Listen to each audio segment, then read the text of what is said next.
He's pretty highly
Oh, we don't have that yet, so we're going to figure out how we do it. He's going to get it. Girls are good, yeah. And Keats is up there.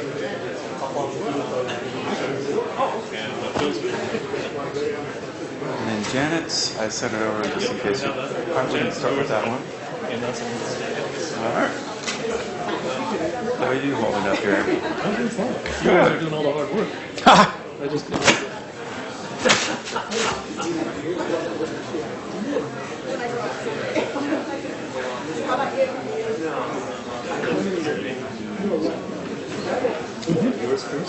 Gunner. Yeah, she's a generic, and then I'll get start broad and go narrow. Is it the one or the... Oh, second go.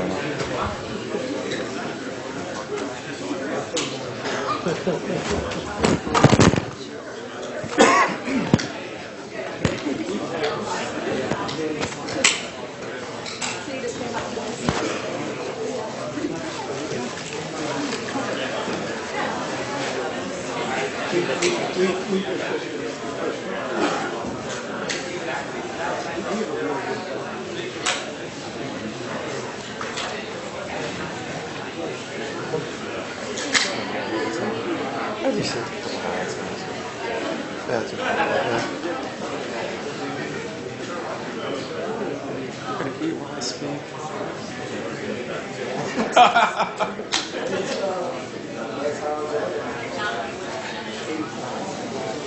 Could we, Sorry, good. if we have a half hour, Do I just let him eat for 10 minutes and then start? Or you want to try it? How do you want to work it? Whatever's good.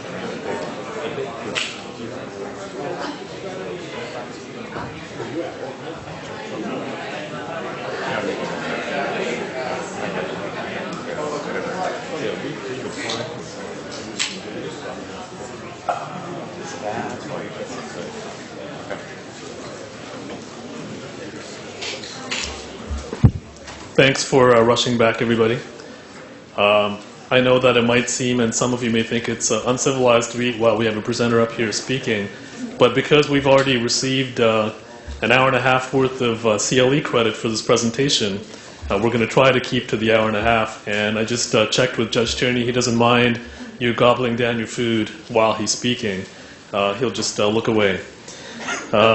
So Judge Tierney has been with the Patent Office since 1992. This is a bit of a homecoming for him. He went to law school right here at the UW, and we're happy to have him here. He's going to give a couple of presentations. One is a presentation that that Judge Gongola gave at a GW event with the IEEE a few months ago, and he's going to give a second presentation about the PTAB as we think it's going to be. We're happy to have Judge Tierney here, and we look forward to hearing much more about what the Patent Office is going to be doing in reaction to the IA. Well, thank you all for having me here. As was mentioned, I'm a University of Washington graduate, not just once, but twice. I went here for undergraduate, got a chemical engineering degree, and then I got my law degree, also from University of Washington, but not in this nice building. For those of you who are going to school here, you'll remember we have Condon Hall, which I was talking to a law student this morning, referred to it as the bunker, or as we called it, the prison. It had a very gloomy feel. Some of the days I remember where you'd come to school, it was cloudy, foggy, as we like to say. You'd get in this bunker, you'd leave the bunker, and it'd be basically about nighttime. So it was a little gloomy, but my favorite memories are of patent law. And why is that? Professor Chisholm. If anybody's aware of Professor Chisholm, he was a teacher here, exactly. And Friday afternoon, he was my only class as a third year. Professor Chisholm would go around the country doing expert witnessing. I had Friday afternoons off. I would head right to the mountains. So a lot of good memories there. So it's good to be back in Seattle. I do miss the area. Wish we could be here more often. And as we're going to be talking, they're going to be having satellite offices. So you know where I'd put my vote. But I think that's for the director to decide, not me. So I have a speech here that Janet has come up with. It's a very high-level overview of all the different working pieces for the American Invents Act and how it's impacting the office. I'm going to run through this part. And then after this, I'll get to what my kind of more specialty is, which is the board proceedings that we're going to now be doing, beginning next September. And as you can tell, what hopefully you'll gather from my presentation is just how much work we are doing on this project. There's a lot going on, as you've heard from the speakers today, and you're going to hear later on. The office has quite a bit on its plate, and we are working literally days, nights, weekends, and I'll talk about that a little later. But to begin, there are three principles we're looking at, the three pillars for American Invents Act. And for the office, we're looking at speed, quality, and clarity. And what do we mean by speed? Well, you've heard a little bit about this. Prioritize examination. We want to get applications filed that we're going to get out the door, a decision in 12 months. Final decision to reject or notice of allowance. We've actually had, even though the program only started recently, in September, we've already had some applications be given notice of allowance, as Bill Smith had mentioned earlier today. We'll be talking a little bit about fee setting authority, 15% surcharge, and you heard briefly we have a reserve fund. Now, prioritize examination. This has been covered, but just to reiterate, $4,800, what does it get you these days? Well, you can get your application examined in a year. There are certain caveats. You will have to have no more than 4 independent claims and a limit of 30 claims in the application itself. Why is that? This is, again, compact prosecution. We need to be able to make our determinations quickly, and we need the cooperation of both the attorney and the examiner to make this work well. And so far, as you can tell, it is working. We're very excited about it. It's something new we have, and we hope to get this going, keep it going. We have 10,000 applications we can take in a year. We'll touch upon just how many we've had filed. I think Bill Smith said it's now up to 703 been filed for fiscal year 2012. Now there's a caveat. It does not apply to international design reissue, provisional applications, or re-examinations. I know there's some who would like to speed up re-examination and be able to pay a $4,800 fee, but unfortunately that's not part of the program. So it may be requested for a continuing application. For those of you who have a continuation that you want to have a resolution in the 12-month time frame, this might be for you. Now, we've got the average 12 months from the date of prioritized status. I just want to caveat, being at the board, that is not including the board time. So if you do get to a final resolution where you and the examiner disagree, certain claims are believed not to be, they're under rejection, you would go to the board and the board would take it in due course. As you know, we have a backlog. We'll be talking briefly how we're going to speed things up because we're going to be able to hire more judges. And that's part of the funding part that we'll be talking about. So, Prioritized examination, though, can be terminated. It means you get kicked out of the program if certain things arise. First, if you're in the program and you start wanting extensions of time, well, that's going to push us past the 12-month window, so that would kick you out of the program. It's no longer prioritized. Also, if you're going past the 30 claim limitation, again, if you find the need to put in additional claims, this is an important application to you, you want to spell it out in a little more detail, that would be something that would kick you out of the program. However, this is what was mentioned by Commissioner Stoll on Monday. Once you're in the program and once you have your first office action on the merits, if you choose to amend and have more claims added than the 30, what does that do to you? That puts you into an amended docket for an examiner, and examiners have 2 months to go ahead and act on that case. So you're still getting an extra benefit, even if you are going to be adding claims later down the road, to be in the prioritized application, the Track 1 we're calling it. So, now, this is important though. We have a cap on it. 10,000 requests can be received. As you saw last year, even though there's only, 14 days, I believe, we had 852 requests for a prioritized examination. As of the date this was created, as of October 25th, they had 403. Bill Smith mentioned this morning there were 703 now. So obviously this program is getting interest. People are filing their prioritized applications, and we're excited. We're getting these things out the door. Fee setting. This is something that's very important to the office. And let me just stop here and give you a kind of a global view. Fee setting is something that obviously our finance group is taking care of. We have Janet Gongola is the reform coordinator. I don't know when she basically has time for herself. She's basically working as she eats. Because what is she doing? She's overseeing all these different pieces of the puzzle that are going through the office. We have the finance piece here. The prioritized examination goes under the patent piece. We'll talk later about the board piece. So there are 3 groups all coordinating. Patents, finance, and the board. Now we're coordinating among ourselves as part of our task force in implementing. I'm fortunate enough to be the head of the board part of the task force. Michelle Picard is for finance. Bob Barr would be for patents. Now, we are coordinating not only amongst ourselves, though. We'll talk briefly. We're going to be coordinating with, and I've had many meetings with, let's go. I've met the Patent Examiner Union. I've met with General Law, Solicitor's Office, Deputy Director, Director. Lots of people in the agency are all coming together to make sure that we get these rules out the door. This one is under the finance group, and I've been having the meetings with finance. It's important to us because it's going to allow us to get our fees set at an appropriate level, to go forward to get the funding we need. Hopefully, they're going to appropriate the money to us so that we can have the examiners, we can have the judges act on the cases and get these things moved through the office. And that's why we're calling this the speed pillar of the AIA. So, patent and trademark fees may be set to recover only the aggregate estimated cost of operations. Having sat in a few of these meetings, not being a budget person myself, I'm like, oh my God, there's so much there. Imagine if every fee the Patent Office charges, we have to go through, and this is what we're doing, determine what is the actual cost for all those different actions. So I'm fortunate with the board, we only have appeals, notice of appeal, briefs, oral hearing, AIA, the new work, post-grant review, business method review, etc. Again, we're a small piece of this puzzle. I'm sitting in the meetings, I have to listen to all the other parts, and everyone's coming forward with, here's the actual cost, and here's how we're calculating it. So there's a lot of pieces of the puzzle going through on this, and Michelle Picard is handling that and doing a fantastic job.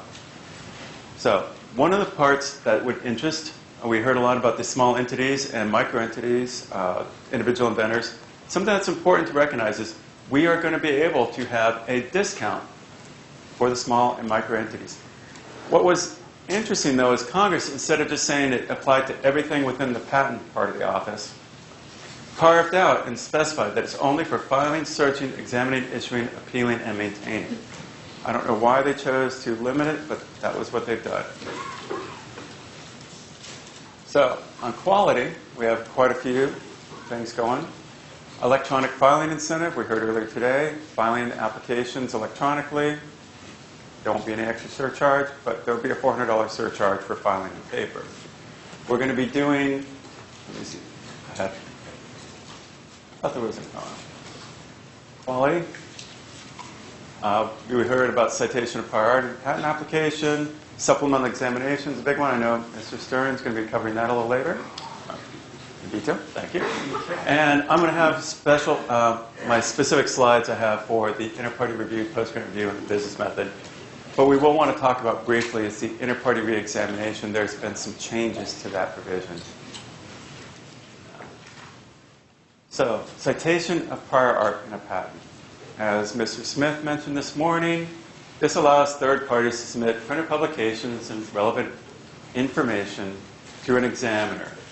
You have to provide an explanation of what the art you're citing is, and there may be an associated fee, and that's being discussed what that would be. So, let me just see. The submission, there's going to be a time for it. Obviously, there's a concern here, just backing up. If you're the patent applicant and someone's trying to put art in right as you're about to pay your issue fee, you feel a little bit concerned that they might be trying to interfere in your examination. So they basically try to balance getting that information before the examiner in a timely fashion so that the examiner can do the examination without basically derailing the process. So there are time limits. You want to be clear that the date of a notice of allowance is given will stop the clock for submitting that prior art. Okay, once the notice of allowance is there, you're going to have to hold off and you have to submit it into the patent. Also, there's going to be a provision that's later of 6 months after the date on which the application is first published or the date of first rejection of any claim in the application. So, obviously, from the Patent Office point of view, if you have art and you think it would be helpful for us to know about it, please give the art to us. I mean, that's how we're going to make for quality here. I understand Mr. Smith was pointing out that he was kind of concerned about providing that art in certain cases, but from an office point of view, we want that art. We need to know about it. It improves our quality. So, of course, if you have it, please submit it.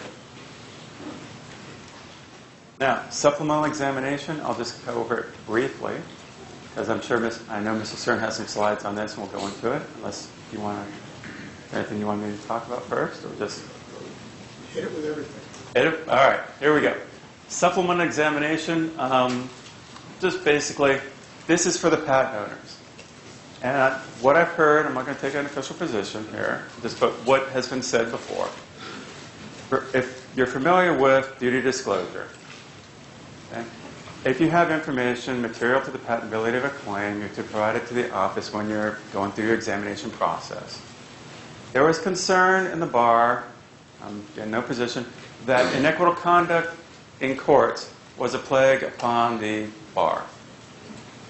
One of the concerns was if we have all this inequitable conduct, there's, how to put it, I think I've heard it's easily alleged, hard to prove. So it's really taken a lot of time and effort in the litigations to defend against these they're not necessarily frivolous charges, but there's very weak evidence of any inequitable conduct.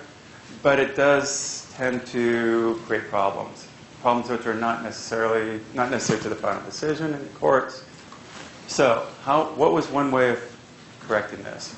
Well, they wanted to come up with a program, supplemental examination. If you come forward with your information, you're going to form the basis of request, and that's going to be any information you're aware of. You want to clean up your patent, is what, again, taking no official position on the board. This is just repeating the information I've heard. This is the way to clean up your patent so that it inoculates it against those inequitable conduct charges, which, again, Mr. Goltz, I think you probably heard the same thing. They were said to be a plague, or what was the term you would say? That comes from the judges, from the Article 3 judges. So again, that's no official position of the office here, but that's just repeating the information we got. So, you come in with the information, and you have 3 months. The office has 3 months to decide whether or not we want to institute a re-exam based upon the information that's provided. So, if the information there is sufficient to support a re-examination, and this is on the substantial new question of patentability test, the office will go ahead and institute an ex parte re-examination. The ex parte re-examination will be conducted according to the rules that we currently have in place for ex parte re-examination. However, a couple caveats. Because this is only patent owner requested, a third party can't come in and request a supplemental examination. So if the patent owner is the one filing the request, there was believed to be no need to have a right to file a statement. I mean, that's obviously going to be in your request. Also, the USPTO on ex parte re-examination is currently limited to patents and printed publications. For a supplemental exam, though, the information could be something other than a patent or printed publication. So when you're looking at the SNQ, substantial new question, we're not limited like we would be in the regular ex parte re-exam to only patents, printed publications. We're going to be looking at every piece of information provided. And if it has to do with, say, a potential public use that they're concerned about, that's something we would address in the re-examination order. Now, this is what I was mentioning. This is the inoculation, the immunization against future charges of inequitable conduct. It's a way to make sure the patent is cleaned up, again, to try and avoid the plague upon the patent bar. Now, there are census come out in the meantime, but there's still reasons to do supplemental examination. I know Mr. Stern will be talking about that in detail, so I won't go too far into it. We realize this process is out there to be used if you had concerns in an application and you want to have a second look about one of your own patents that's issued. So, that's not a, there's obviously, I just want to point out, for everyone who's reading AIA, anytime you want to make a broad general statement, there's always these little asterisks we're going to put in. So just be aware, anything we're talking about today, I'm sure the same Mr. Goltz would agree, Keith would agree, Rob would agree. There's a lot of nuances here that generally 99% of the time apply, but there's always that 1%, and you just need to double check when you have these situations. It's not going to apply to information raised in a civil action brought before supplemental examination was sought. So get your, go ahead. Does that create a donut hole where if you're a savvy infringer and you see that the patent owner has brought a supplemental exam for a piece of prior art that should have been submitted, you get your civil action on file before the supplemental exam is done, and you can still assert inequitable conduct?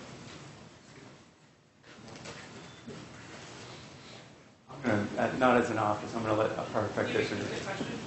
Basically, he's saying if you know you're about, if you think you might be sued, you want to bring the DJ action before they can clean up the patent. Is that a paraphrase of it? Be in the office, I'm going to defer over to the private practitioner to give the answer, so I don't have to. Well, this is a perceived hole. This is a perceived hole. It's going to be litigated, for sure. So you're onto it. Okay. No official position there, but yeah, you can see the writing on the wall. So one of the caveats we want to understand, though, what happens when the director becomes aware of fraud?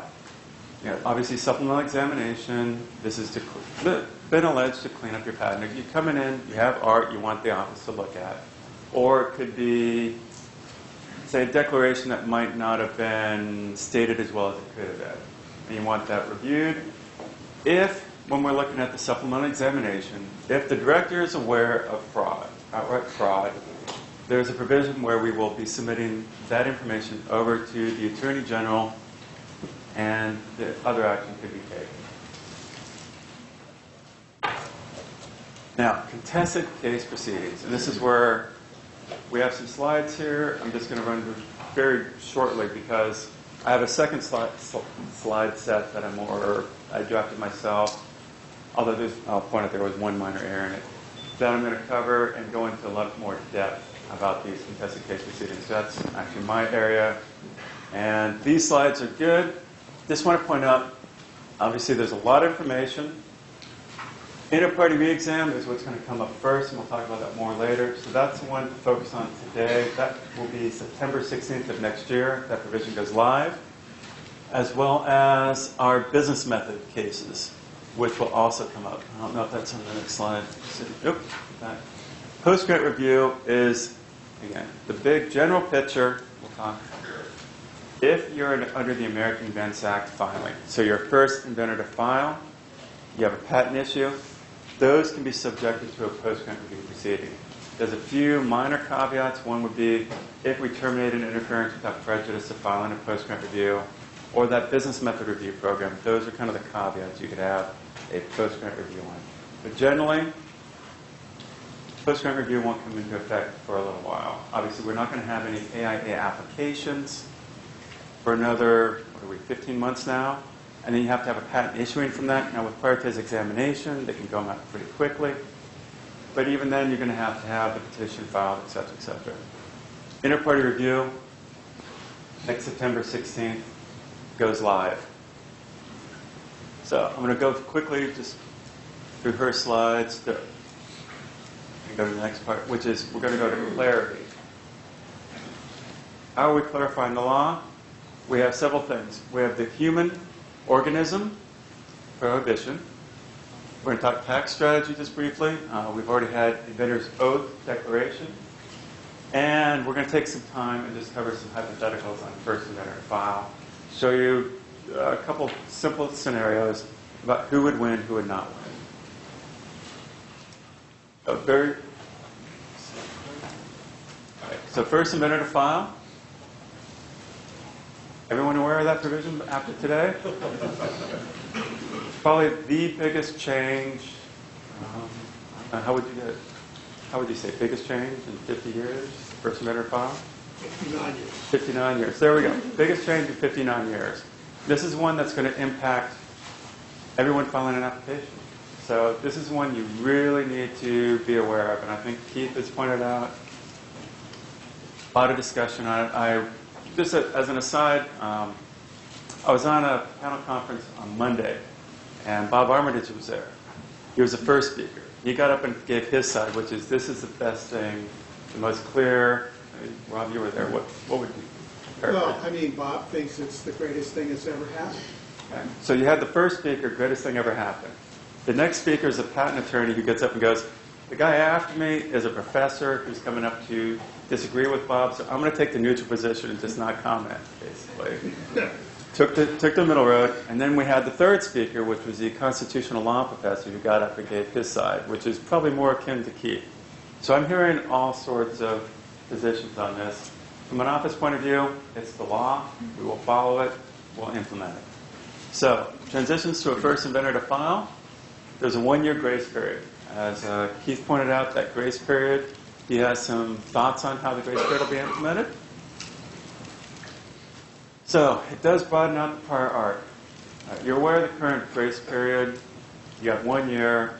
You don't have to have a disclosure out before your grace period. It's basically how to put it. If an art publishes today and you file a week from now, you could swear behind that piece of art under 102A.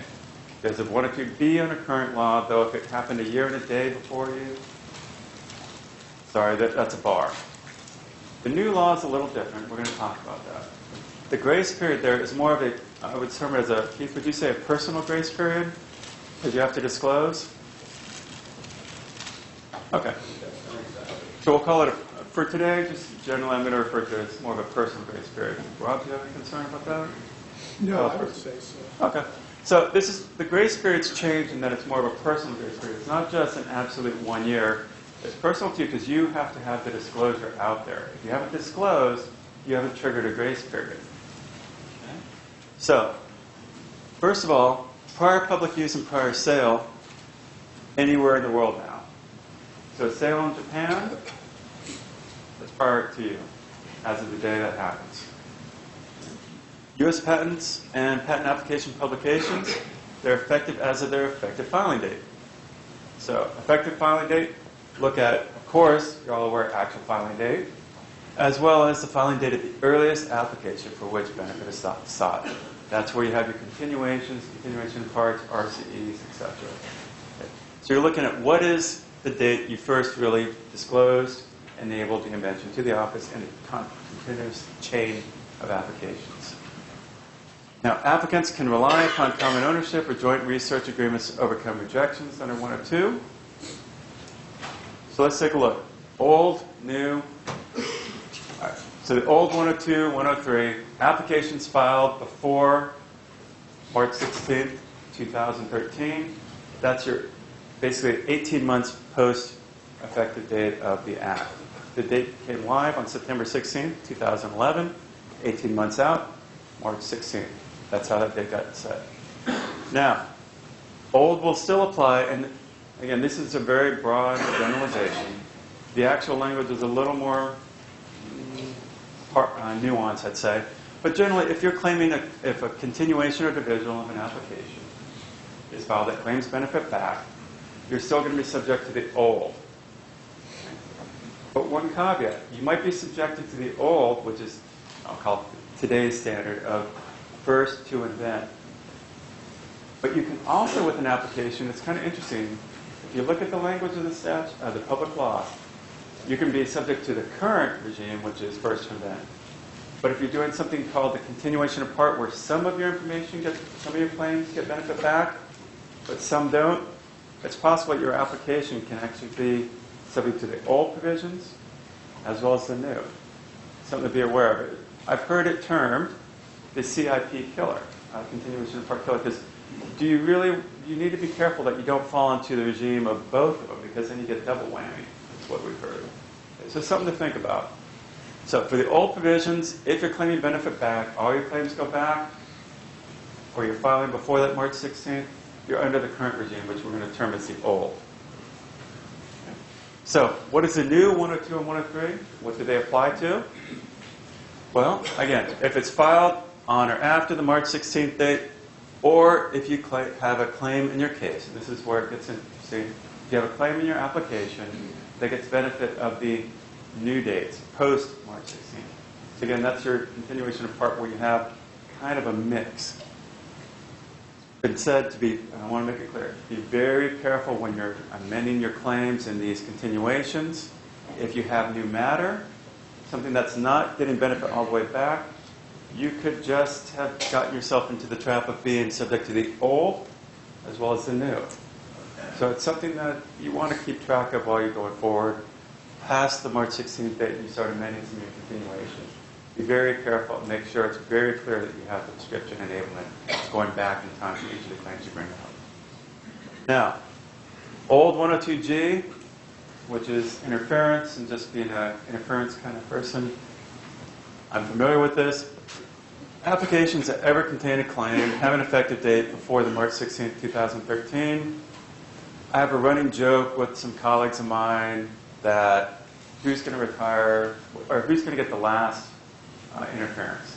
Because I think it was pointed out earlier today, there are people who are going to be filing a lot of continuations as time goes by, trying to get benefit of what we're calling the old law.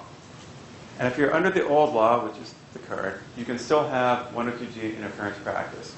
And as Mr. Goltz would probably be able to tell us, there have been a few parties who will try provoking interference more than a decade after they filed the first application. Sometimes it can be 14 years after filing we get them.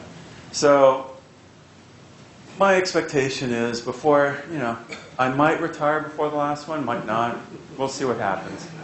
So at least I know interference practice. I'll have a job for a while. Now, first inventor to file. I said we'd go over a couple hypos. So let's just take up how it's actually going to play out. In March, okay, this is going to be basically old law, new law, so we're not going to go into which date. So I'm going to send old law. Let's go and have a benefit before March 16, 2013. New law, post March 16, 2013. So A invents March, B invents in April. Pretty simple. A comes in and files in May. Notice it was only about 2 months, so we don't have any one-year problem. April, and only a month before B had filed, B had invented, but B filed after A. Who gets it? Well, under the old law, A gets a patent. Why? There's no prior art there. Even if that were a potential 102G, A would be able to swear behind it. Okay? So, old law, A gets a patent. New law, A also gets a patent. Why? Who was the first to file? Notice there's nothing up here about disclosure. No one had made anything that was public. Or we're assuming when it says be invent, that was done in the lab, no public disclosure, no prior art created. Okay? Any questions on that one? That's pretty much a straightforward one. Let's go to the next one. All right, we have A, inventing, followed by B, inventing. But the trick here is B files the application before A. A has filed after. So, old law, remember, 102G, we can swear back. 102A is just put in your 131 affidavit, as Mr. Stern, I think, has mentioned. Oh, wait, you're going to talk later. I've heard Mr. Stern's speech already, so sorry. Get temporally confused. Anyway, so you would be able to submit what's called a 131 affidavit and swear behind. And if you were in interference, Mr. Goltz would tell you A could prevail. And I'm sure Keith can throw in his comment too on this. Anyway, but in the new law, you see what happens here is A has invented, but A never disclosed it publicly. A has not got that personal grace period yet, is what I'm referring to as. Does anybody disagree here? We don't have a grace period that's been created by just the invention in the lab with no disclosure. So here, it's first inventor to file. B here is an inventor. B was the first inventor to have filed. There was no grace period, no disclosure before. So B prevails. Go to the next one. All right, so A invents, then B invents, A files, B discloses. I think this is pretty simple. Everyone pretty much comes out the same way. The disclosure happened after A has filed. So that was a pretty straightforward one. Any questions, concerns on this? Can we go right through it? Okay. Now, again, A invents, followed by B. A is publishing. So A has made a public disclosure. In May, public disclosure happened before they file the B comes in with the application. A then files after.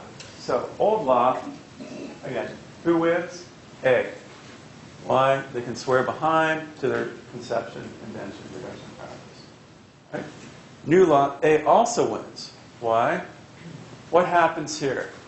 B has filed an application, so they were first inventor to file before A, but A has that personal grace period we just mentioned. They triggered it by publishing. They have their disclosure. Seeing no questions, move on to the next one. A invents, A publishes, A files. But look at the dates. We put in specific years now. A has invented 2013 in April. A published June. Remember, this is only, even if it's a personal grace period, no more than a year. All right, what happened here? You go June to July. And if they had filed in May, it would have been okay. Assuming, of course, no other art. So this is a problem. Under old law, obviously, you had a 1 year grace period. Your personal grace period is still 1 year. So you haven't got beyond that 1 year period. You would lose your rights. Next, we go to, let me see that. There we go. All right. Again, we got the years put in. A invents, followed by B is invented, but B publishes. B publishes in June. More than a year later, A is filed. So, old law, A doesn't get it. Why? We have a 102B bar. New law, A also doesn't get it. Why? 1 year. Okay? And notice, A never even triggered, in this one, a personal grace period. So, next hypo. A lot of hypos. All right, A invents, B invents, B publishes. B publishes in, let's see, I'm assuming they're saying in June 2000, well, let's see, July, A files. I'm going to look at how they did the dates. Sorry, it wasn't my slide. So, all right, A invents, B must publish. We'll call that in July, or somewhere in the 1 year period, A files. Here, obviously, A has gotten back to their date because the publication here, remember we're talking current law 102B, you have a 1 year grace period. This has been filed with this publication was in the 1-year grace period, you can swear behind the publication. The fact that B invented more than a year in a 102G situation, A can still go back to their conception, production, and practice and get behind. You got no suppression or concealment problem there? Seems to me you've You've got got an awfully long time. 13 months. I think the Federal Circuit has spoken on that one. They were usually, you want to try and do abandonment, suppression, concealment in less than 18 months? How often have you seen that one prevailing? It has. Yeah, exactly. Every case is. Every case is different. I'll let you argue that one to the Federal Circuit. If we go ahead and find that, you'll back it up, right, Mr. Goltz? Okay. So anyway, Mr. Goltz does bring up a point, which is under 102G, you can't abandon, suppress, and conceal your invention if you're trying to go back and date. I can tell you from my experience, going from April to July of the next year, it's going to be very, very hard to show abandonment, suppression, concealment. The attorney will come in and argue that there was a lot of additional work being done. They're trying to refine the invention. The attorney was busy. They were trying to get the application filed. And I don't know, Mr. Goltz, if you want to. Yeah, I have one. It was not that time period, but it was a long time ago. Anyway, go on. Not important. All righty. So It's an issue. it can come up. Usually we see it in a lot longer time frames, though. Now, under the new law, A does not get the patent. Why? A has filed. See, they never triggered a personal grace period under this one. Remember, it's a personal grace period we talked about? I don't see anything up here with A disclosing. Okay? So what happened is B is published. A filed after that publication, but has no grace period that they've triggered to get back. So in those facts, under the new law, A would not get the patent. Any questions? Okay. I think we're rounding up on the last of the hypos here, but let's try one more. So, A is invented, B invents. What happened? A published. As we all now understand, A has triggered a grace period here. B published after A files within the 1 year. So how's that going to turn out? Old law, A gets a patent, they can swear back behind any allegation of an earlier conception by an opponent. They can also get back behind that publication because they have published it there. They swear back with the 131. New law, A also gets it because what did they do? They triggered a personal grace period here. Now, I think, as it's been pointed out, for the assumptions here on these hypotheticals, we're assuming that when they publish, they're also filing on the exact what was disclosed. We won't go into that term. I think that was covered this morning. Go ahead. So is that assuming that A publishes after July? Yes, on that one, you'd have to assume that this is within 1 year. This filing here is within 1 year of their publication. So if this was published on July 1st, and this was filed on July 3rd, kind of run into some problems there. So we're assuming, for sake of argument, that this publication was within 1 year and triggered their 1 year grace period. Any other questions? I guess there's one more. All right, A invents, B invents, B publishes. B beats A to the punch this time. A comes in and publishes, followed by their filing. What is the problem now? A is going to get the patent under the current law, what we call the old law, because they're going to be able to swear back to their actual date of invention. Okay? There's no 102B bar because B published, we're assuming it was within 1 year. So you have your 1 year time frame, no 102B bar. They can swear behind the publication. They can also show conception, direction, and practice before any work that was done by B. So that's the current law, what we're calling old. Under the new law, though, what happened? They did publish and invoked a grace period, but their grace period did not extend before the publication by B. So in that scenario, B would lock them out. You want to go this one? Just, I mean, this is just a technicality. Sure. I can see the way the law was written that A's publication can't be used as prior evidence. To what extent can B's publication be used?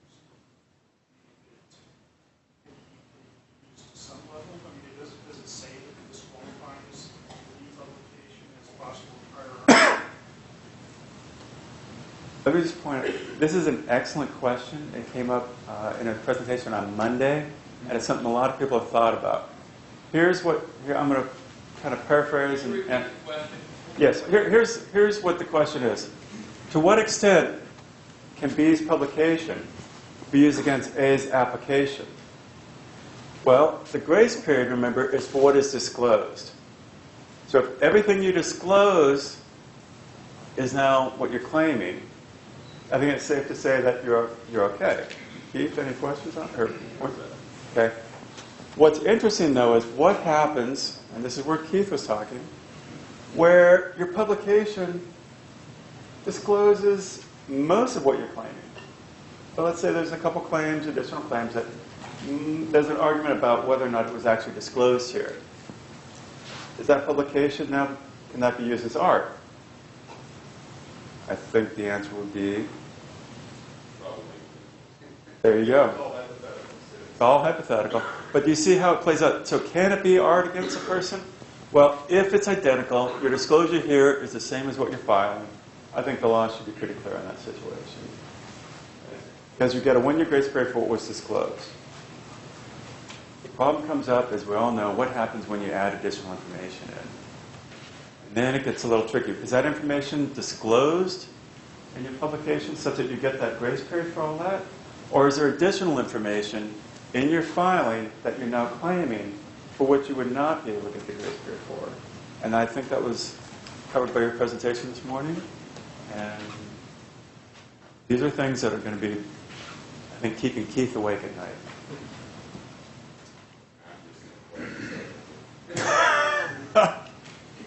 Do we have any more questions on that? Okay.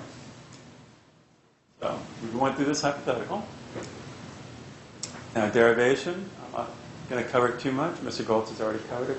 And I have one more slide I'll have in my own presentation. But we also have a lot of studies. We have lots of rulemaking going on. Just to give you a little sense of just how much work we have. 20 different provisions are going to be implemented over the next year to 18 months. We're spending nights and weekends getting these rules ready, working with everybody to try and put it out. We also have a lot of studies we're working on. We have 8 provisions that have already been implemented. Rulemaking's been done.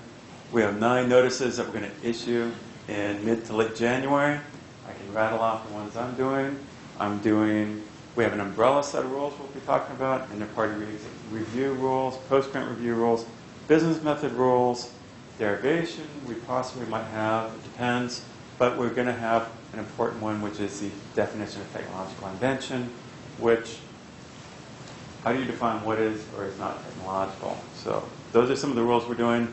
Also, in the patent side, they're coming out with the supplemental examination. I think the oath was included for the next rulemaking. And it was the how do you provide art to it in an application that's not your own. So we have a lot of, I forgot you had this slide, I apologize. Here's all the different ones we're going over. As you can see, the ones that I'm working principal responsibility for, those are mine. The others, the 1, 2, 3, and 4 are all the patents, and that would be both our. So, additional rulemakings, we have the fee setting, micro-entity, first amendment final, derivation, and the one that kind of got a laugh this morning is not something that's used very often, so I guess, how many people does it affect? Robert, do you use that in Chico? No, I thought that was used by the scam artists, and the reason they're taking it away is that some entities were obtaining statutory invention registrations and implying they were getting patents for their compliance because it was very official. They charged at a statutory invention. There you have it. It's been repealed. All right. So we're doing quite a few studies, and we're doing the international patent protection. We're going to have that report out soon. Prior user rights, which Mr. Goltz has already covered. There's going to be a study out on that. We've got a lot of other studies going on now. So what is something of interest? I mentioned briefly. We're going to be opening satellite offices around the country. Detroit is one of the offices. And it's been mentioned that in selecting the additional offices, there will be a proximity. So if you set one office up, you don't want to have, let's say, 3 offices, you don't want them all within 25 miles of each other. So there will be some recognition that you want to have these offices spread out a little bit. I can tell you right now, there's a lot of people who would like to have an office of the patent office in their state. It's a sensitive issue. Please submit comments to the office if you'd like one in your area. Next, and I just want to point out, this is a very important slide. Why? It reminds me, we have a website. So if you have questions about the different provisions of the AIA that the office is working on, if you're looking for frequently asked questions, go to the site. You can find, I know we've drafted some frequently asked questions and responses, and questions and responses for the provisions I'm working on. I know Patents has theirs also. So if you have concerns, questions, go here. This is the United States Patent and Trademark Office's website. They'll answer those questions. Hopefully answer them. On that last slide, what will the capabilities of each of these satellite offices be? What can we do for us? I'm going to defer that one over. I know what little I do know.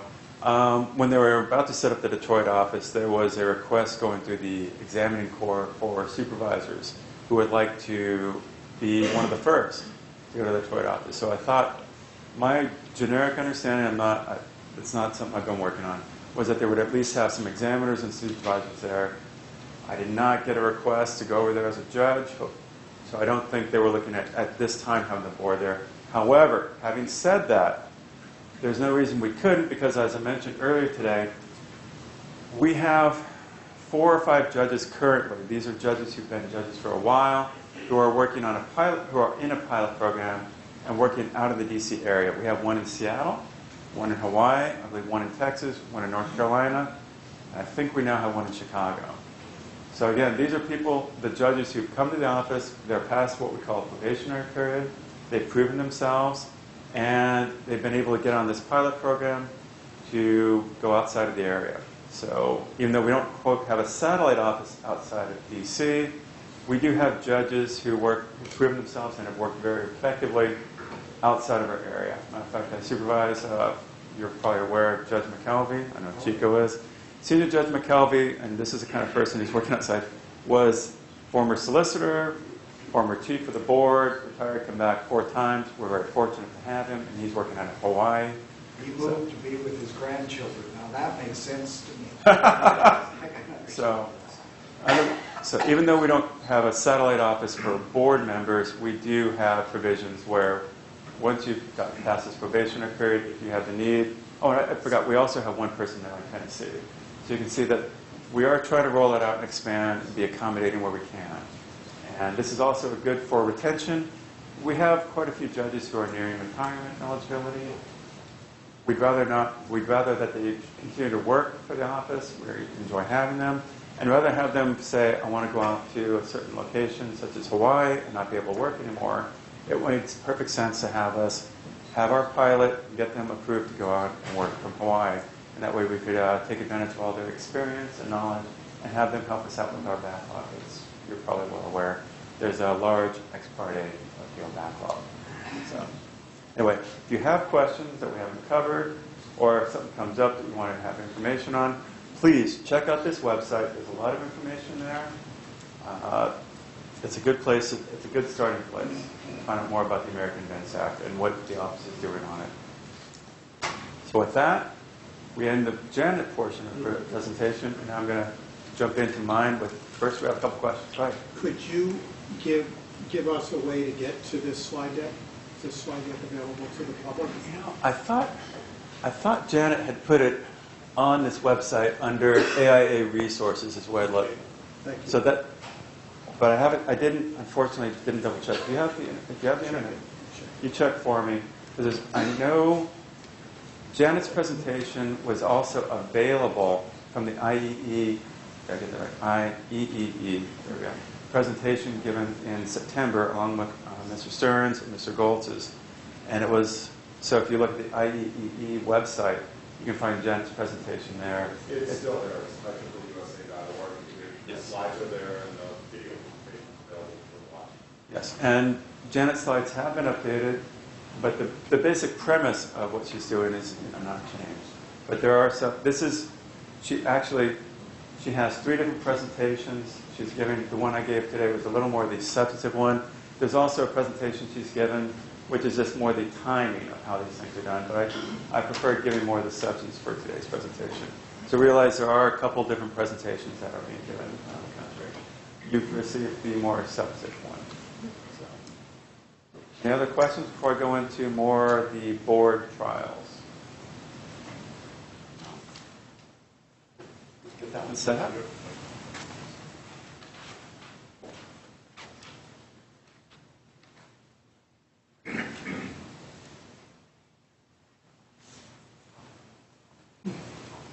All right, so this is give you some background here.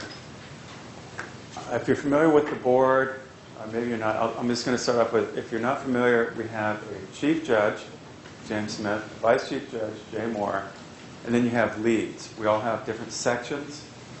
We have, most of our judges are ex parte appeal judges. Okay? We have a backlog of ex parte appeals. We're trying to work those through. We're hiring people as we speak. Now, I'm the lead, though, for what's called the trial section. We're the ones handling the re-examination appeals, more the contested cases, also interferences, the Department of Energy assignment cases, public use.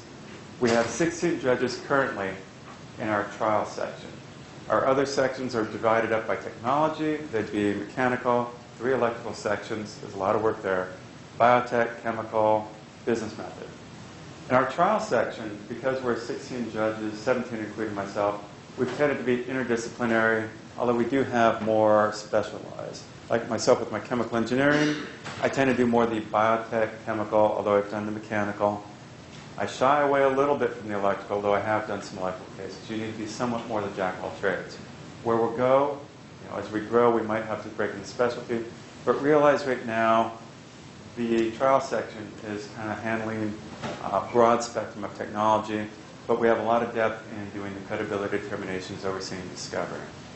So what are we doing for the American Invents Act? Well, since there's going to be some new trials, we're very busy. If you look at the AIA, there's 37 different provisions in the AIA. For our purposes, for the board, we have inter-party review, post-grant review, business method review, derivation, and there's also some changes to interference procedures, which is basically going to fade away into the sunset, as mentioned earlier. Also, they've changed our board, so realize if I say Board of Patent Appeals and Interferences, that term's going away. We're going to be called the Patent Trial and Appeal Board, in recognition that we do have a lot of trials coming down. Okay, so what have we been doing to get these put in place? Well, as mentioned earlier, we've been receiving public comment. And I think Mr. Goltz pointed out, or Bill Smith pointed out, about discovery is obviously something we've received a lot of comment on. Received comments on who should be able to practice before us.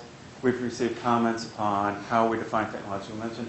We received a lot of comments, and I said keep them coming, because what we're trying to do is we're trying to, within 1 year, have a set of rules that will govern how to handle these trials. We don't want to create these rules in a vacuum. We need help. We've been seeking public comment. We're very fortunate. We received a lot of comment. There are people in the room I recognize who've obviously given comments. And what have we done with the comments? Literally, I've had meetings, nights, weekends with various officials in the government. For example, we mentioned the other week, this is Monday, we had a meeting 2 weeks ago on a Sunday, 5-hour meeting. All we did was go through the public comments we received. Comment by comment. How can we improve our process? What kind of rules should we create? We have opposing views in this situation. How can we see if we can find some common ground between these opposing views? If we have to choose, can we find a balance? So our starting point for how we're going to design our rules for these proceedings is obviously the statutes themselves. They give a lot of guidance. But even with that guidance, there's room for how we're going to implement. And so how have we gone about figuring out where there's open, room for rulemaking? We've looked to the comments. What can the public tell us that they need to go forward with these proceedings to make them meeting the statutory requirements? And the statutes themselves say in 316B and 326B. 316B, inter-party review, 326B, post-grant review, it says we have to look at the effect on the economy, we have to consider the integrity of the system, we have to make sure that there's an efficient administration of the office, and we have to complete the proceedings in a timely fashion. So we have a lot of work for ourselves. We've been working very hard, meeting with a lot of different people in the office, reading all the comments we've got from the public, and we're looking forward to more comments, because what we're doing now, we're at a point where we have a draft set of rules. And I say draft because no final decisions have been made as of yet. Once we do have this draft, it's going to be over OMB next week. The draft will be published, all the drafts basically become published, mid to late January, for which we'll start a 60-day window for opportunity for you to comment and tell us what you like about the rules and also what you don't like. Also tell us maybe there's some additional rules you want to have created. We need that comment. We need to hear from you, because if we don't get it, we're not going to have that insight. So we're trying to create the best possible set we can in the time we're given. And if you notice, we're only December and we're already having to have a draft set of rules. Normally you'd think for a brand new trial you could actually have a little more time, but because we have to be out at 1 year and all the different things that are needed in a government rulemaking, we're basically pushed to get this done now, to get it to OMB so they can review it, so they can get to the Federal Register, so they can publish, so that you can get your 60-day window to get comments to us, so we can have another round of respondent comments and a final roll that goes out. A lot of things that are going into this. We need comments, and we're going to have a 60-day window for this, so be ready. What happens if OMB turns you down on some of your drafts? The statute doesn't give you any more time if OMB gives you a hard time. What happens? Good question. I think OMB can't turn you down. I'm expecting it's going to be a very busy month with them calling us, but where we're going to have to sit down. If questions arise, we're going to be sitting down with them. We've already had one meeting with OMB to give them a preview of what we're looking at. We're going to sit down with them and obviously have some discussions. If they find some things that they want clarified or if they think need to be modified, we're going to be meeting with them over that month and making sure that we get movement forward. I mean, obviously, we can't tell OMB how to run their shop, but we met with them. They're very cognizant of the need to get this out in 1 year, and they're aware of the time frame. So we're obviously willing to work with them as much as they're wanting to hear from us, and we're wanting to hear from them if they have any questions or concerns. So we're going forward. What's the value add of OMB? I mean, what are they supposed to add to the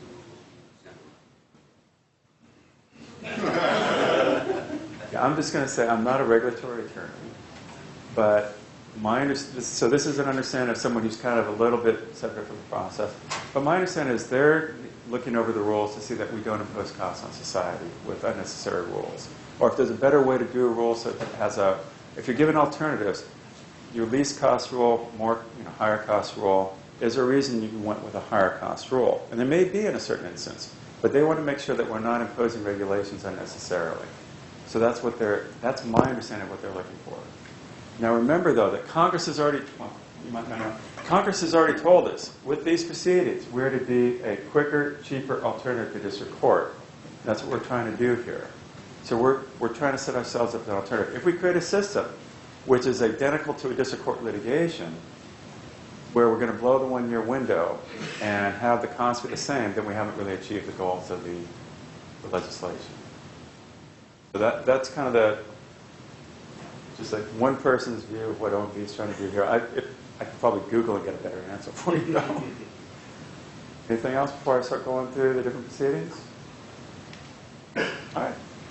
So the first one we're going to talk about is inter-party review, and the reason we're starting here,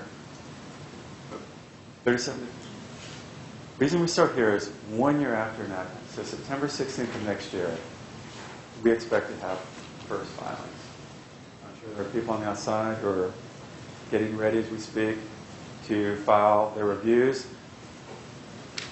And there are certain requirements. Inter-party review of all the proceedings is going to be the most limited in scope of what you can request, but broadest as to the type of patents you can request on.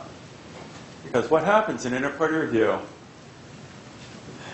9 months after the date of a grant of a patent is when you can ask for an inter-party review. There is a caveat. If there's a post-grant review going on, you can't file a petition for inter-party review while that post-grant is going on. But again, there's always the caveats I want to direct you to. Read the actual legislation should you be wanting to do one of these.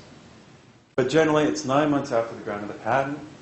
You're going to cancel claims, and this is where it gets narrow. So it's any patent after 9 months of its grant, but you're only going for jurisdiction on patents and printed publications.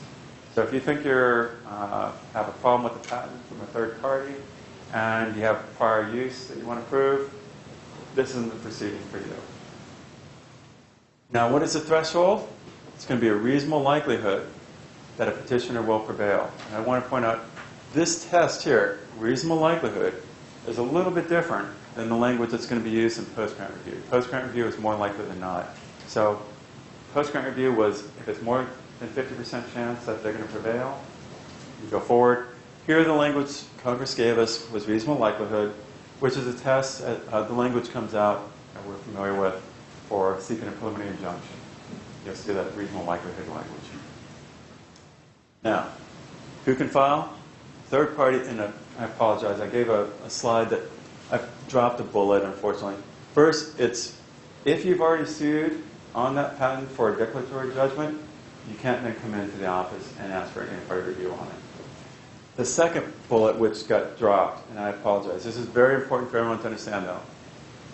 The second point is if you've been sued, charged, I think it's charged with infringement, is the language. Or you have to be sued. Have to be sued. Okay, it's not charged with sorry, infringement sorry. is Section 18. You're right. Section 18. Sorry, so you had to have, or it's a complaint. You received a complaint. Right. Received a complaint of infringement. And you receive it day one. If you wait more than a year to have an inter-party review, you're barred. So once you get that complaint of infringement, you have 1 year to file an inter-party review or never file one. That's very important. So if you're getting sued today, realize your clock is ticking. If you were sued last week, the clock's ticking. If you were sued September 15, 2011, it seemed like the time is running. So I'm going to let that one be answered by the prior practitioners. So, review is going to be instituted by the board, and we have to complete it within 1 year. We extend it up to 6 months for good cause. By up to 6 months, what we're intending there is we really want to get these things done in a year. And we're designing a system so that they will be accomplished in 1 year. So, and what is 1 year? Once we start a trial, you have at the board, we're going to complete it in 1 year. We all recognize that certain things happen. Something may happen unforeseeable. I've had it, and it's very unfortunate. There's bad things sometimes happen, or to people, and you need to give extra time for certain situations. Also, sometimes, right before hearing, something comes up that both parties agree that needs to be resolved, and they need some extra time to resolve it. And as a judge, you get it and go, wow, this reference just popped out of Europe, and the parties are right. It really does look a good piece of evidence. If it's really spot on, that's something where we would consider and take into account good cause. Now, we don't want to extend that very often, and we don't see this coming up very often, but we all recognize there will be exceptions. So, 1 year, if something unforeseeable comes up, if something that would be good cause, we might extend it. But we really are trying to stick to a 1 year window. Now, I just point out, I don't need you to read all this, but understand there is estoppel. You come before the office, and we go out and put out a final written decision on patentability. There's going to be something called estoppel on this, where you can't, if you're the real party in interest or privy petitioner, you will no longer be able to maintain a proceeding before the office with respect to the claims that we already had a final decision on if it was confirming patentability. Also, if it's a patent owner, the claims are dead. But also importantly, there's estoppel. If you come to the office in an inter-party review, we confirm the patentability of a claim, you're not going to be able to go up to the district court and say, oh, by the way, we think, let's have a do-over. But there's an estoppel provision. And that's on anything, any ground that was raised, and this is key, or reasonably could have raised. I think Mr. Stern will probably have a few comments on what he thinks reasonably could have raised would be. Now, post-grant review. This is important, although it's not going to come into effect for pretty much 15 more months. We'll start getting our first AIA applications. It'll take a little more time to have those issue as patents. But once they start issuing as patents, this is a new procedure, which is going to be very important. And why?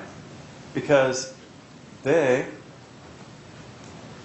are going to cover any ground that can be raised under paragraphs 2 or 3 of 282B. Now, if you're not familiar with those sections, I'm going to tell you 101, 102, 103, 112.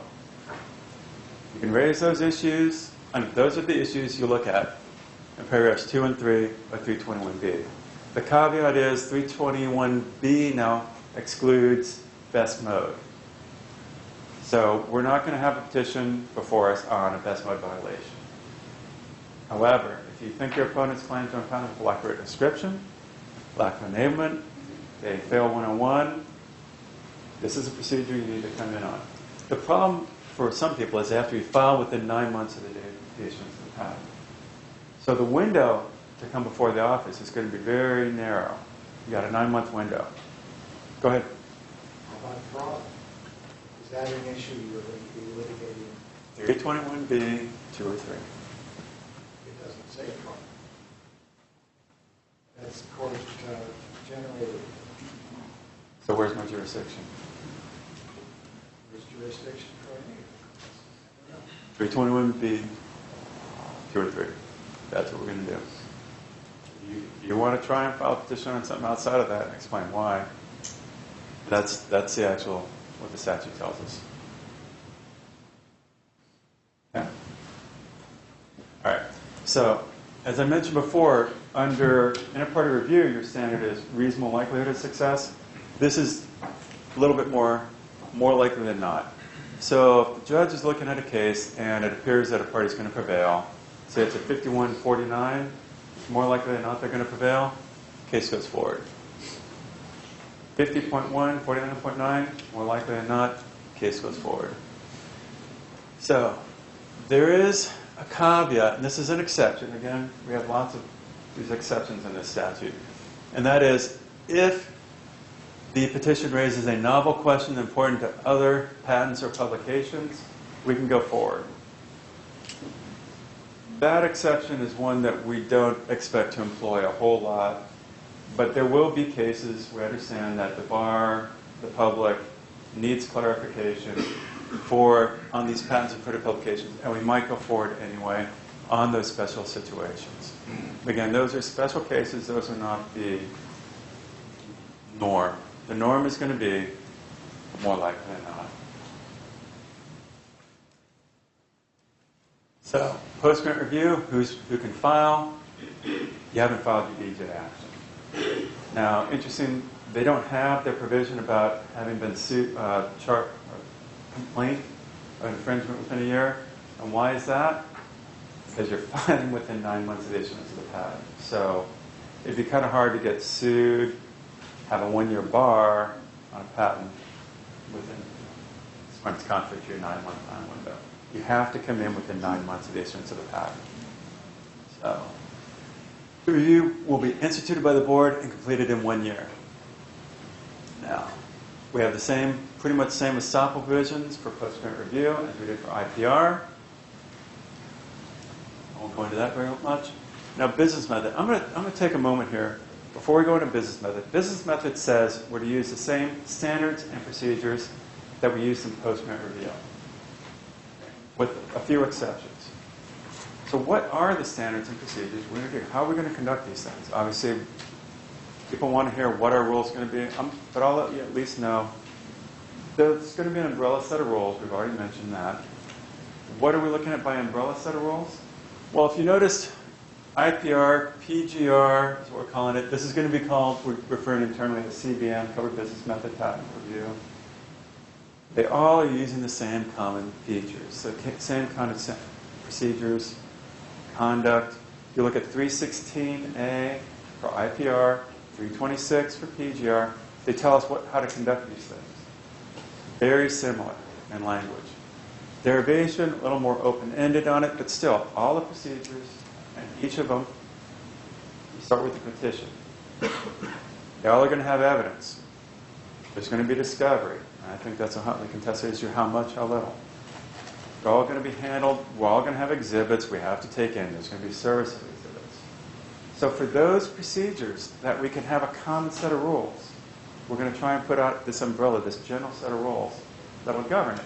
Because what we didn't want to create is a set of rules where you come in one day on a PGR and file an exhibit, and the next day you come in and file an exhibit in an IPR, and you go, wait a second, IPR, I have a certain labeling requirement, I have a certain service requirement, I have a certain way of filing it that's going to be different than PGR, and get it. No. Where we can have common features, we're trying to keep it simple, so that a person who practices an IPR one day will be able to step in and do the same basic procedure on the PGR the next day. Of course, we understand that there's going to be some differences because of the legislation. Like on a PGR, you can't file more than 9 months after. So we're going to have rules that clarify that there is a 9-month window. But for filing evidence, or how you go about taking the discovery, you know, the basics, where we can get a common set of features, we are. So what are some of the things that the statute tells us on conducting? Well, they tell us we're going to have motions to seal. They tell us we're going to have discovery. We're going to have settlements. We're going to have amendments. There's going to be a motion to amend. So for those common features, we've tried to create this common set of rules. The set of rules will then be general, with a breakout for IPR, breakout for PGR, breakout for the business method, breakout for derivation. They'll have special provisions encompassing their special, we'll call it special needs or requirements through the legislation. So, business method, talking about special. This one has a little bit different than the other provisions. This one, if you have been, basically, you can file as long as you didn't have the DJ action. There's no 1-year window on you've been sued more than a year before. That doesn't exist in this program. This program, not limited to what patents are out there and issue date, but it's very limited in scope for what types of patents can come in. You have to have been sued. So the fact you just like think an opponent's business method patent is unpatentable, you can't come into the program unless you've already been sued on it. So you have to have been sued, and it has to be a business method patent. What is a business method patent? Legislation will tell us a little bit about what is a business method patent. But what they don't tell us is what is a technological invention. I'm sure most of you are probably aware, Statute 101, there's been arguments before the Supreme Court. There's been many arguments over the years. We got Fluke, we got Deere, we got Bilski. We now just have to meet this. Trying to determine where's the boundary for technological, where's the boundary for more abstract idea. I mean, it's not quite as clear in the Supreme Court. They're not defining technological invention, not technological. They're trying to define 101. But the same flavor wraps into the term technological invention. And I know we talked about how discovery has been contested about what is the appropriate balance of discovery in our proceedings. What is and is not technological has been, we've received a lot of comments. And there's a lot of strong opinions on it. And just to be blunt, we have not found, going through in our meetings, we've had quite a few, we have not been able to determine a proper bright line test. We're like, if you've seen the Supreme Court in Bilski, you know, it's very hard to say definitively, this is a bright line. Everyone on this side of the line is technological, on this side of the line, everyone's not. And it's just, you know it when you see it immediately. It's more, here's some things, here's some guidance. That's where we're kind of going at this point, because we haven't been able to have a true bright line where everyone understands that on one side of the fence it's clear that you belong, on the other side you don't. So it's more going to have to be, let's take a look at the circumstance of the case. Let's look at the actual facts here. Let's put it in terms of the patent. Let's take a look and go through these kind of more of a factors or value circumstance. I mean, if you have the definitive idea on what it should be, of course, let us know. We're looking for it. We've tried some bright lines, but none of them seem to hold up very well. So on that one, just realize we've worked very hard to try and come up with a bright line, I haven't been able to find it. And that's something we look forward to comments on. Again, we look forward to comments on everything. That one has been focused on. So, we have limitations. I don't know the statute, if anyone who was working on the statute wanted to speak up, why they did some caveat on the prior art that could be applied in a business method review. I'm not familiar why they put it in, but for art that's under 102 and 103 today, there's a caveat that you can't have certain types of 102 art being brought into a business method review. For the new 102 and 103, there's no limitation. For the current, it looks like there's some provisions about public use and sale that they've caveated out. And I won't go into detail. If you read the language, it's very long. Mr. Stern, you have any? Well, I think it's a proofs issue. But How does the office determine what is prior art? but my PGR, Well, that doesn't mean you know how to figure out what prior art is. I think that was the concern with the legislative drafting, from what I recall. okay. It just, Remember, this didn't all fit together in a nice Swiss watch fashion. okay. It just realize there is a certain caveat that is in there. If you're trying to apply 102 prior art in a business method review and it's the current prior art, and you're trying to apply it as a business, public use or sale, read the public law. Just be aware that there's a nuance there. Again, a lot of these general provisions, you have these asterisks that have been pointed out. There's these nuances you have to kind of keep track of. There's quite a few. So, estoppel is not much of a nuance here. They actually changed it. We have real party and interest or privy. Remember, we had that in PGR and IPR. They still have, before the office, it's raised or reasonably could have raised. But for business method review, remember, you already have to be in litigation to be in a business method review before the office. So what did they do on estoppel? For those cases, well now, petitioner, real party and interest. Okay? I don't see the word privy. And where it was raised or could have raised, well, if you look at it, it's just raised. So there's no, it's a little more definitive. If you raised it and you did not prevail, you will have the bar before the ITC and the district court. The district court. But reasonably could have raised, not an issue in business method review. Again, I think it's a proofs issue. I think that's what drove it. I'm just trying to remember. Yes. It just struck us as a little, Yeah. I didn't See, consult I mean, it definitely struck everybody as strange, but that was my recollection. I didn't consult our external affairs on that one. We had a few other things we were talking to him about. So derivation, Mr. Goltz has already covered this in detail. I just want to have a few high-level points so we're all in agreement. Basically, derivation is going to be for applications under the AIA. So that was 18 months after enactment, March 16, 2013. You have to be supported by substantial evidence. And this is the one that gets a few snickers from patent attorneys because substantial evidence is an appellate court review standard. That's the language they use in there, though. So it's supported by substantial evidence. It's a little unusual to see that in a requirement before the board to determine. That's more how we get reviewed. Our decisions get reviewed by an appellate body. So this is a little bit, you have a 1 year, basically bar.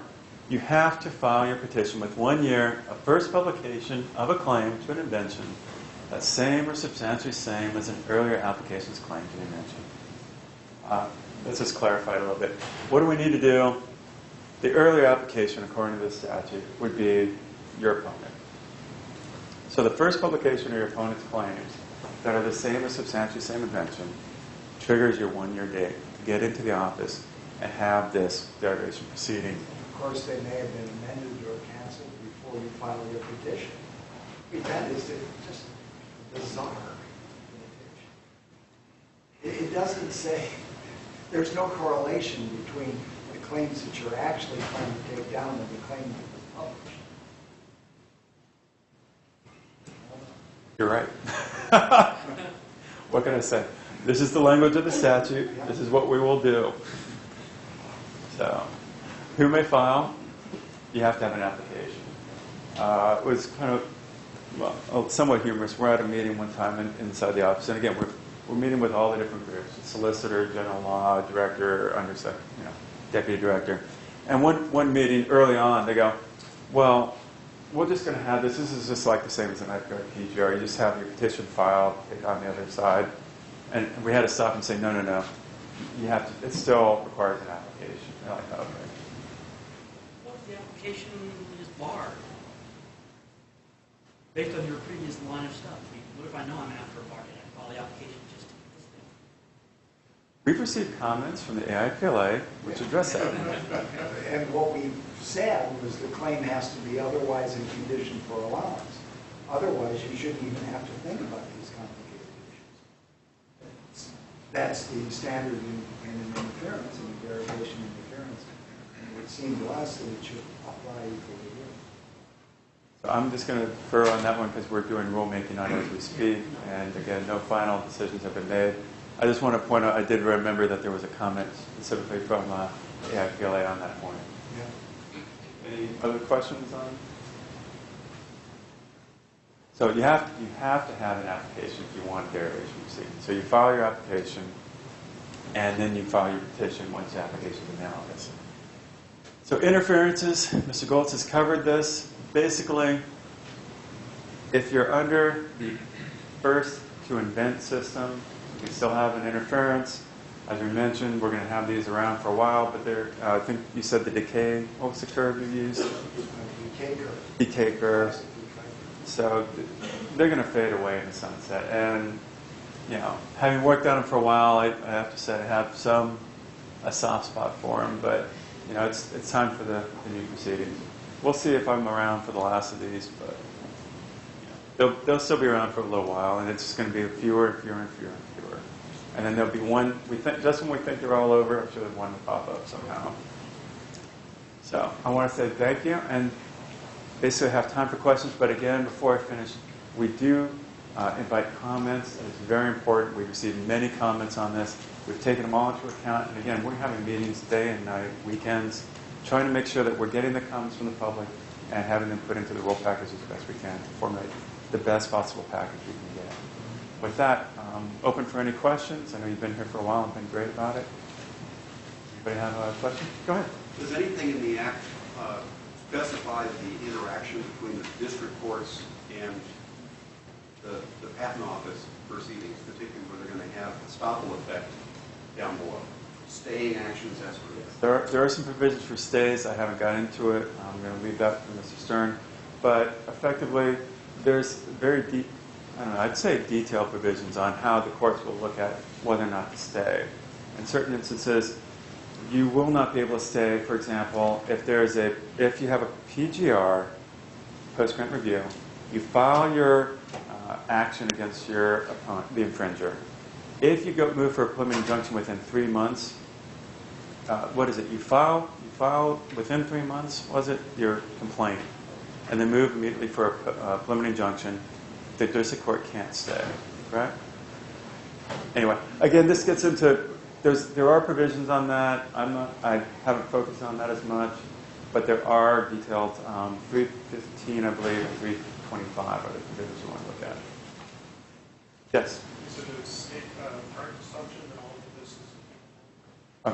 All all of this is? of it. Very good question. So, on 3 of the proceedings, inter-party review, post-grant review, and the business method review, decisions of the board, a final written decision, will only be appealed to the federal circuit. Derivation, similar to interferences now, you can go. 146 actions, right? Keep going. You can go to district court or to the federal circuit. Most of the cases I've had, interferences that have been appealed, have gone up to federal circuit. I think I've only had one district court, but Mr. Gold probably has a different experience. Yeah, it happens, and we're, I'd say maybe 10%, 20%. It's not as often that they get appealed to district court. They're so expensive. And the clients won't stand the gap. They're fine, but they're expensive. Yes. Which standard is higher, the reasonable likelihood of success versus more likely? Great question. Everyone hear it? Which standard is higher, we have reasonable likelihood of success or more likely than not. And I had the same basic question the first time I saw it, but if you start to think about it, more likely than not is going to be a greater than 50% standard. Reasonable, if you think, what is reasonable to the trier? 30%. That's someone who's wanting the petition granted. No. Basically, if you step back and think about it, though, if you're a judge and someone looks like they've got that 51-49, a really close call, but you feel like it's, they've got enough to go forward with, is that reasonable? You would go forward on that? Right? 51 in favor, going forward, 49 not. That's still reasonable that they're going to prevail. There's a reasonable likelihood. Can we all agree on that? Okay.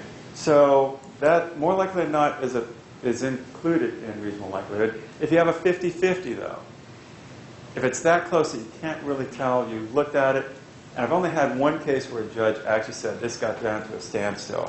And where it got to a 50-50, he couldn't make the decision. We looked at it and go, okay, it's that close. The person who had the burden of proof didn't prevail because it wasn't more likely than not.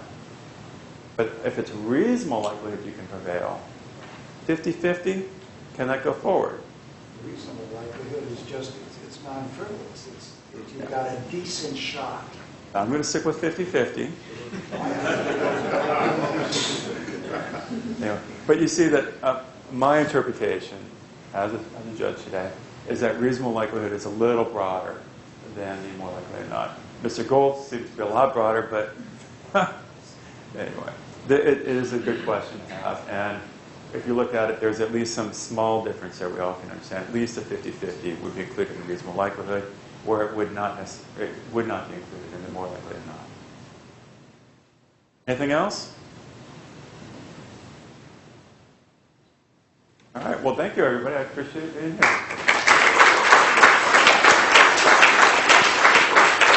Thank you, Judge Tierney. When the judge was giving us the hypotheticals, I almost thought that he was going to start the Socratic method now that we're in law school again. We know you have a huge challenge in front of you. We're very happy to have had you. Thank you so much for taking the time to come all the way out here from D.C. We're going to take a 15-minute break now, so we're going to restart at 1:45. This is the last break for the afternoon, so please use it wisely. After that, we'll be here till 5 o'clock.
But it's okay. That's good, that could be helpful.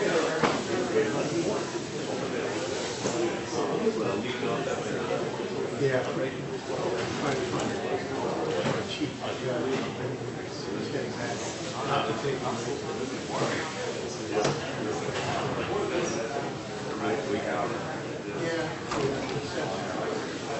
I have so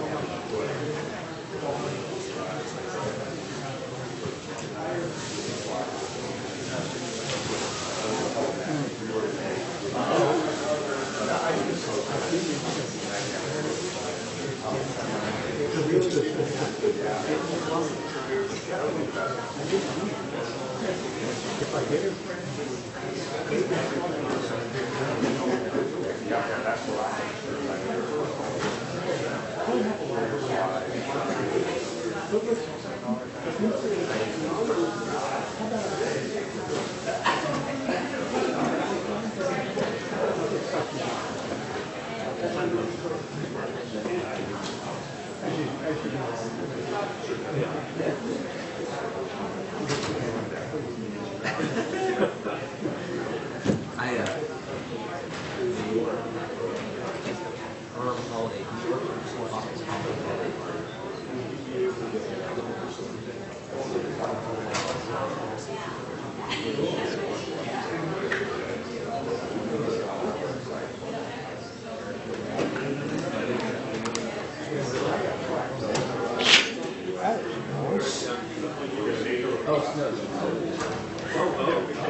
Number of years.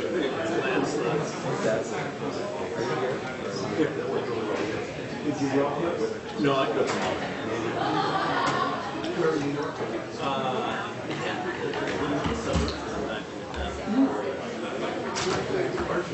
I won't be here. Yeah. Great place to be. I think really only. Hey, I'm here now, so I have one question. worse. I was Just saying, I was actually Why are you going back? back to I was in New York. New York policy.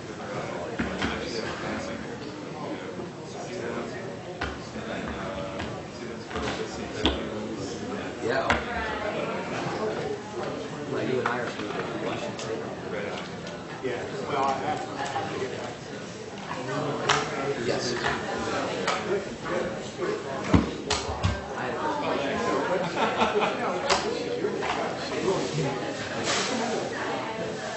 I can go all the bottom I want.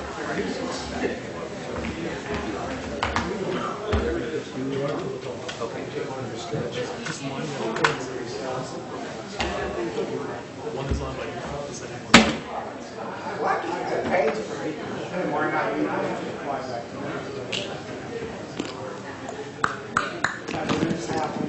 1, 2, 3, 4, 5, 6, 7, 8, 9, 10. As long as I'm not on power, go to a certain rate.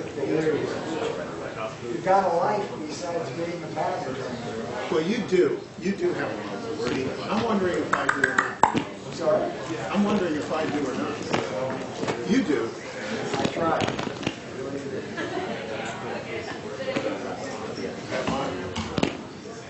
Next guy. The other Washington State. Okay.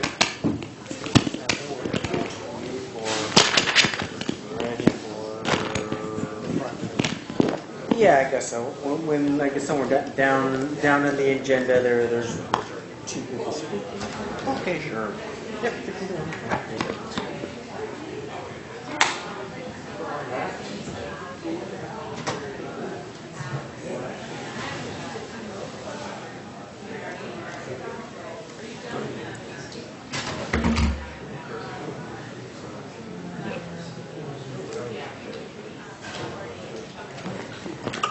No.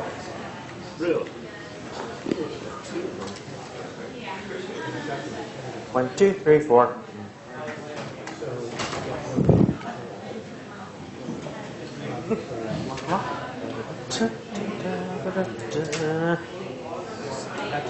Three and 4. Yay.